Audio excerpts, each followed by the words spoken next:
धनबाद से कांग्रेस की विधायक इंदिरा मीना आज बीजेपी के मंडल अध्यक्ष हनुमत दीक्षित के कपड़े फाड़ने पर उतारू हो गई। हनुमत दीक्षित गाड़ी में बैठे रहे और गुस्से से लाल इंदिरा मीना बार बार उनके कपड़े खींचने लगी। काफी देर तक ये विवाद चला। क्या पूरा मामला था, इस पर भी बातचीत करेंगे। लेकिन राहुल गांधी राजस्थान के रणथंभौर में टाइगर सफारी का लुत्फ उठाने के लिए आए तो उन्होंने एक कार्यकर्ता से पूछ लिया कि आपको अशोक गहलोत और सचिन पायलट में कौन पसंद है। तो कार्यकर्ता बोलता है कि सब पसंद सचिन पायलट ही हैं और अब आने वाले समय में राजस्थान की कमान भी सचिन पायलट को सौंपनी पड़ेगी और राहुल गांधी ने भी आश्वासन दी।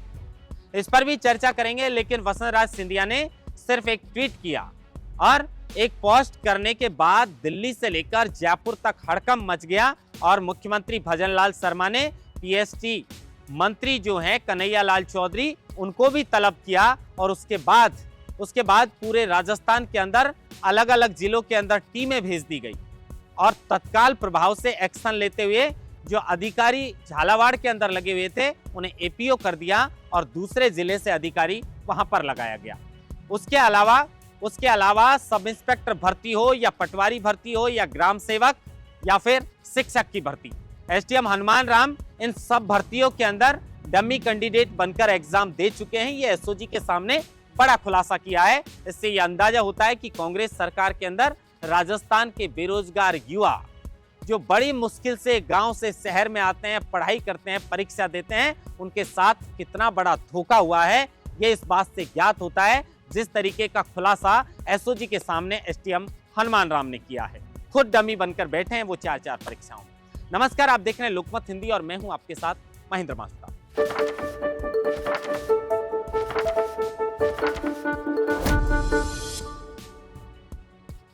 कांग्रेस विधायक इंदिरा मीना ने अंबेडकर की मूर्ति पर पुनः शिलापट्टी का लगाने को लेकर यह विवाद जो था वो इतना बढ़ गया कि बीजेपी के जो मंडल अध्यक्ष है हनुमत दीक्षित उनकी गाड़ी रोड पे रुकवा ली। उसके बाद ये पूरा बवाल खड़ा हो गया।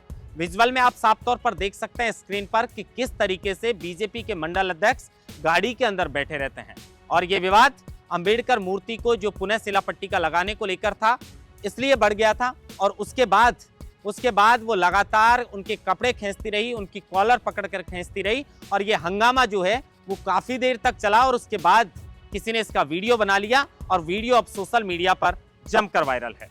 इसके बाद अगर आगे बढ़ें और जो राहुल गांधी रणथंभौर आए टाइगर सफारी का लुत्फ उठाने के लिए, तो अब राहुल गांधी कार्यकर्ताओं से आमतौर पर बात कर लेते हैं। तो उन्होंने एक कार्यकर्ता जो छुट्टन मीना है कांग्रेस के कार्यकर्ता, उनको बुलाकर पूछ लिया कि बताइए आपको कौन पसंद है।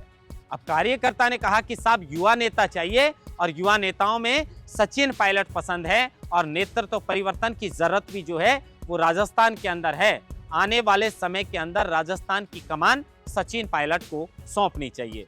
अब कार्यकर्ता ने इतनी बातें बेबाकी के साथ राहुल गांधी के समक्ष रखी तो राहुल गांधी बेहद खुश भी नजर आए और उसे आश्वासन भी दे दिया। खैर, ये कांग्रेस पार्टी को डिसीजन लेना है कि आने वाले समय में क्या राजस्थान की कमान सचिन पायलट को सौंपी जाएगी, क्योंकि पहले ये खबरें चली थी कि राजस्थान के अंदर प्रदेश अध्यक्ष बदल दिया जाएगा, लेकिन प्रदेश अध्यक्ष अभी तक गोविंद सिंह डोटासरा हैं। तो क्या राहुल गांधी के कानों में जिस तरीके से कांग्रेस के कार्यकर्ता छुट्टन लाल मीना ने ये डाला है कि अब नेतृत्व परिवर्तन की जरूरत है, तो क्या आने वाले समय में ये कमान सचिन पायलट को सौंपी जा सकती है। सचिन पायलट नागौर के परबतसर में पहुंचे, वहां पर उन्होंने कहा कि अब समय बदल चुका है। लगातार, फिलहाल कोई चुनाव नहीं है, लेकिन लगातार सचिन पायलट अभी भी सक्रिय हैं और बड़ी बात वहां पर कह डाली।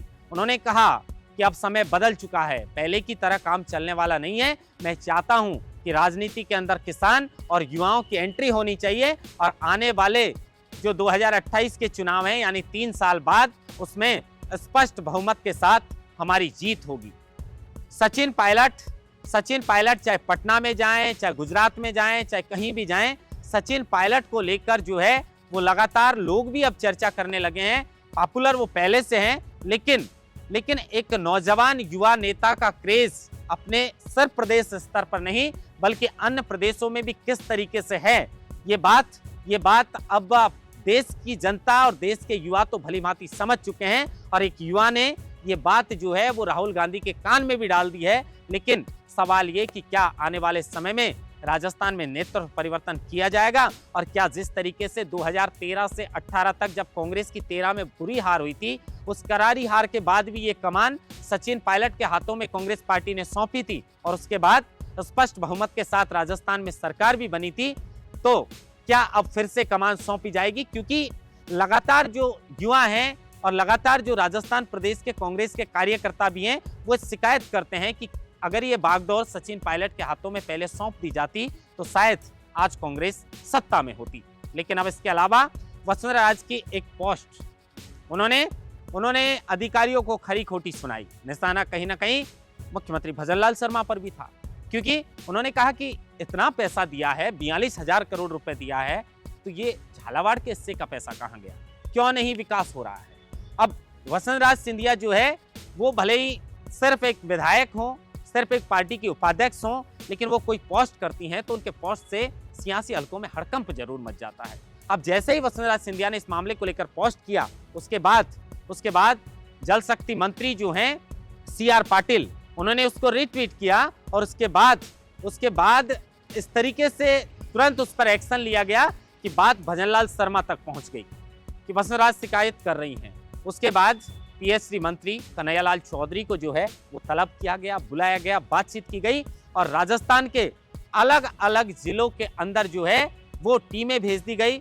सुशांत जो हैं, माफ कीजिए, जो सेक्रेटरी हैं, उन्होंने भी पूरे राजस्थान का इस मामले को लेकर दौरा किया और कहीं ना कहीं इस मामले को लेकर तुरंत एक्शन में सरकार नजर आई और जो अधिकारी झालावाड़ में लगा रखा था उसको तत्काल प्रभाव से APO कर दिया गया और पास के जिले से जो अभियंता हैं उनको वहां पर भेज दिया गया। ये बताता है कि चाहे वो आज वो किसी मंत्री पद पर नहीं हो, चाहे उनके पास कोई बड़ा पद नहीं हो, लेकिन वो पार्टी के राष्ट्रीय उपाध्यक्ष हैं और उसके अलावा वो एक विधायक हैं। लेकिन विधायक होने के बाद भी वसुंधरा राज सिंधिया का एक पोस्ट है जिससे जयपुर से लेकर दिल्ली तक हड़कंप मच जाता है और यही हुआ है। अब आने वाले समय में गर्मियां हैं तो गर्मियों में पानी की भी आवश्यकता है और कहीं ना कहीं इसकी शुरुआत से पहले जो पोस्ट वसुंधरा राज सिंधिया ने किया है और जिसको लेकर एक्शन लिया गया है, संभवतः पूरी गर्मियों के अंदर जो अधिकारी हैं और जो कर्मचारी हैं वो इसको लेकर पूरी तरह अलर्ट मोड पर रहेंगे। अब इसके अलावा सब इंस्पेक्टर भर्ती को लेकर चर्चा करते हैं। ना सिर्फ सब इंस्पेक्टर बल्कि पटवारी हो, शिक्षक हो, ग्राम सेवक हो या अन्य कोई भर्ती। हरकू थानेदार बनी, हरकू ने इंदिरा का नाम ले लिया कि मेरी जगह तो इंदिरा बैठी थी। अब भूमिका उसके पति नरपत राम की भी थी, लिहाजा ऑपरेशन तर्पण के तहत साइक्लोना टीम ने जो है वो इंदिरा के पति को गोवा की एक वाइन शॉप से गिरफ्तार किया और इंदिरा को जोधपुर से किया गया। अब दोनों को साइक्लोना टीम ने SOG को सुपुर्द कर दिया। SOG पूरी पूछताछ कर रही थी इंदिरा से। इंदिरा का उनको शक था कि इंदिरा ही बैठी है परीक्षा में, लेकिन नरपत की सिर्फ भूमिका है, इतना शक पहले शायद SOG को था। लेकिन जब इंदिरा से पूछा गया तो उन्होंने स्वीकार कर लिया कि भाई मेरी लाइब्रेरी के अंदर मुलाकात हुई है और ऐसे 15 लाख रुपए में ये सौदा हुआ था, मैं हरकू की जगह परीक्षा दी थी। लेकिन अब इस मामले को लेकर उनके पति नरपत राम की क्या भूमिका है, जब SOG ने सख्ताई से पूछताछ की तो पता चला कि उनकी जगह STM हनुमान राम ने परीक्षा दी है। हनुमान राम का नाम सामने आते ही SOG भी चौंक गई कि बताइए, इतने बड़े बड़े अधिकारी आखिर उनको क्या जरूरत पड़ गई कि वो किसी दूसरे की जगह डम्मी बनकर एग्जाम दिए हैं। लेकिन यहां तक भी शायद SOG को शक यही था कि इन्होंने सिर्फ STM जो हनुमान राम है उन्होंने नरपत राम की जगह सब इंस्पेक्टर भर्ती में एग्जाम दी है डमी बनकर। लेकिन जब उन्हें पुलिस कस्टडी मिली और सख्ताई से पूछताछ की गई तो पता चला और उन्होंने कबूला कि ना सिर्फ सब इंस्पेक्टर भर्ती बल्कि मैंने सब इंस्पेक्टर में भी डमी बनकर परीक्षा दी है, मैंने पटवारी में भी डमी बनकर परीक्षा दी है, मैंने ग्राम सेवक और शिक्षक भर्ती के अंदर भी डमी बनकर एग्जाम दी है। पूछा कि आपको क्या जरूरत पड़ गई थी तो उन्होंने कहा कि आर्थिक स्थिति कमजोर थी, मुझे पैसे की जरूरत थी। अब भाई उनके वो 2 भाई हैं, 6 बहनें हैं, उसके अलावा गांव में खेती बाड़ी का अच्छा काम है, उसके बाद भी ना जाने कौन सी उनकी आर्थिक स्थिति कमजोर थी जिसके लिए इन्होंने कहा है कि मेरी आर्थिक स्थिति कमजोर थी इसलिए मैं 4 भर्तियों के अंदर डमी बना। तो क्या किसी की आर्थिक स्थिति कमजोर है तो वो डमी बनकर एग्जाम देगा? यही रास्ता था। इतने पढ़ने में होशियार थे कि बोर्ड एग्जाम जो हैं उनमें भी वो टॉपर रहा करते थे, स्कूल कॉलेज में भी वो टॉपर रहे थे, 2018 में उनका सांख्यिकी विभाग के संगणक के पद पर चयन हुआ, उसके बाद वो एसटीएम बन गए, दूसरे की जगह डमी बनकर वो दूसरे बच्चों को पास करवा रहे हैं। तो क्या इतने पढ़े लिखे आदमी को सिर्फ एक ही रास्ता नजर आता है कि डमी बनकर पैसा कमाया जा सकता है, आर्थिक स्थिति को मजबूत किया जा सकता है, या फिर ये इमोशनल कार्ड खेलने का प्रयास एसओजी के सामने कर रहे थे? लेकिन आप सोचिए, जब एसटीएम साहब 4 भर्तियों में परीक्षा दे चुके हैं तो बाकी कितनी भर्तियां होंगी और उन भर्तियों के अंदर कितने बच्चे फर्जीवाड़े से नौकरी लगे होंगे और उनको फर्जीवाड़े से नौकरी लगाने में कितने और लोगों की भूमिका होगी।